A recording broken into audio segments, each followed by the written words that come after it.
Hola, buenos días a todos y bienvenidos a Hello Matrona. Hoy vamos a ver los diferentes tipos de partos y las diferentes terminologías que utilizamos para catalogarlos. Hay un poquito de confusión en este sentido y me parece que podría ser interesante aclararlo. Por ejemplo, hay muchas mujeres que dicen: he tenido un parto natural, y no ha sido un parto exactamente natural, ha sido un parto vaginal, a eso se referían. Así que vamos a conocer qué significa parto instrumental, parto intervenido, parto natural, parto respetado o cesárea también respetada o humanizada. Dentro vídeo.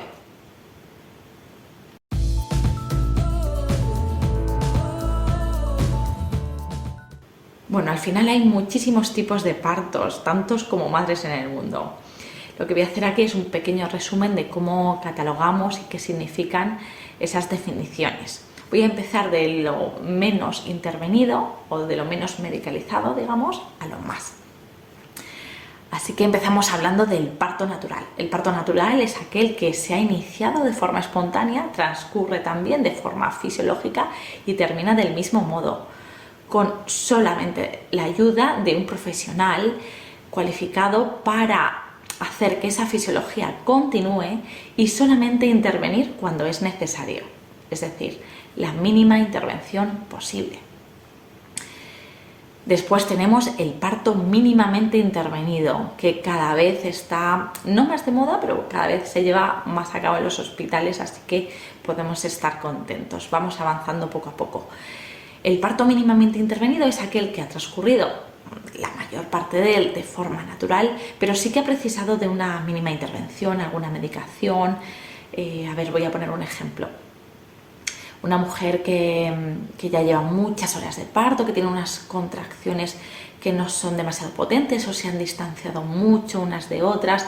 Hay veces que se hacen determinadas intervenciones y no son efectivas, entonces muchas veces se acude a la rotura artificial de membranas de la bolsa amniótica. Esto sería una intervención, pero imagínate que es la única intervención que ha ocurrido en todo ese parto. Bueno, pues se llaman partos mínimamente intervenidos. Y bueno, mucha gente dice que al final es un parto natural, pero para los puristas esto no sería natural 100%. Y se llaman partos mínimamente intervenidos. Un parto que ha ocurrido todo natural, sin intervención, pero ha llevado una analgesia epidural, por ejemplo. Sería un parto mínimamente intervenido. Y luego están los partos intervenidos, que sí que necesitan de mucha medicación o muchas intervenciones, muchas técnicas. Por ejemplo, hablaríamos de una inducción de parto. Por otro lado, tenemos también los partos instrumentales, en los que se va a utilizar un instrumento como puede ser una ventosa, un forceps o unas espátulas. Recordad que los partos instrumentales no los hace una matrona, los hace una ginecóloga o ginecólogo, igual que las cesáreas.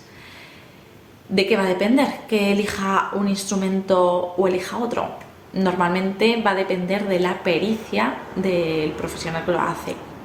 Si tiene mucha experiencia y domina bien una ventosa, pues seguramente hará una ventosa si tiene que utilizar un instrumental. Si tiene nada de experiencia en unas espátulas, difícilmente hará unas espátulas, pero hay profesionales que manejan bien todos los instrumentales y al final su decisión se va a basar un poquillo en el tipo de problema que desea resolver. Muchas veces los instrumentales se utilizan como un mero alivio de expulsivo, es decir, estamos ya en la parte final del parto y a lo mejor la madre está muy agotada, está cansada, fatigada, no puede empujar bien o tiene una analgesia epidural con una dosis muy alta, tiene un bloqueo motor o no siente bien esas contracciones de parto, los pujos no son efectivos y hace falta un poco una pequeña ayuda, lo que llamamos alivio de expulsivo. Dependerá de si es eso o de si el bebé necesita una mínima rotación, utilizará uno u otro. Y ya para terminar me gustaría hablar de los partos respetados o de lo que serían las cesáreas respetadas, humanizadas. Un ejemplo de las cesáreas es respetar el contacto piel con piel entre madre y bebé, que es algo muy sencillo de hacer, no es una técnica súper dificultosa, es simplemente permitir que la madre, que normalmente tienen una anestesia raquídea, por lo tanto ellas están conscientes y pueden mover los brazos, tengan a su bebé encima de ellas. Además, cuando se separa una madre de un bebé, sabemos que tenemos mayor ratio de depresión postparto, de trastorno de estrés postraumático y también sentimientos de frustración, de impotencia y de incapacidad como madre. Muchas mujeres refieren que se han sentido mal y han sentido todo esto durante incluso semanas después del parto. Se puede hacer y es muy sencillo. Y continúo hablando de qué es esto de parto respetado, que no tiene nada que ver con parto natural. Puede ser un parto natural y no ser respetado.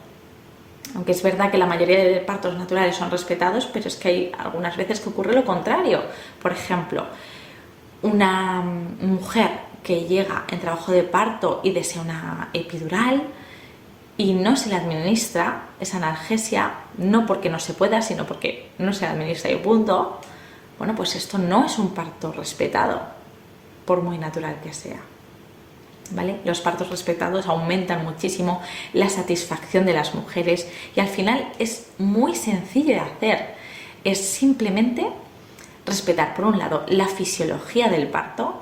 Esto es intervenir lo menos posible, porque la ciencia nos dice que cuanto más manipulamos un parto, y esto en cualquier causa de salud ocurre lo mismo, cuanto más manipulamos, peores resultados tenemos.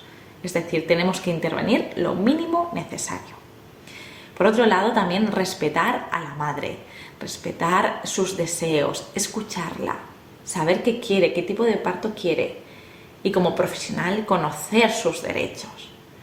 Conocer que la mujer es libre de decidir sobre su cuerpo.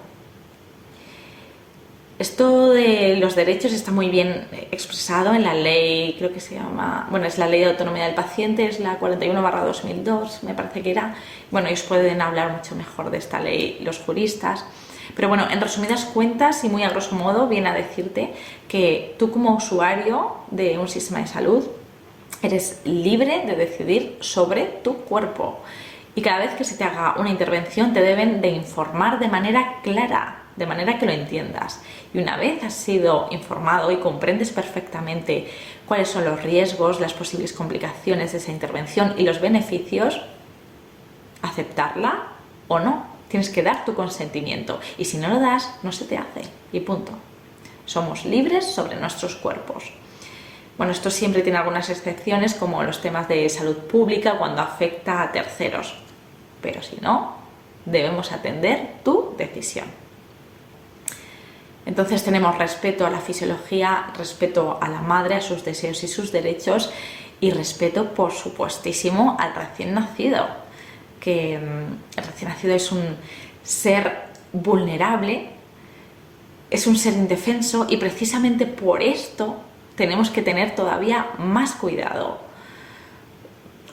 El recién nacido es una persona, y parece mentira que tenga que decirlo, pero sí es una persona que hay gente que dice, bueno, así no le va a doler, bueno, sí es que luego no se va a acordar.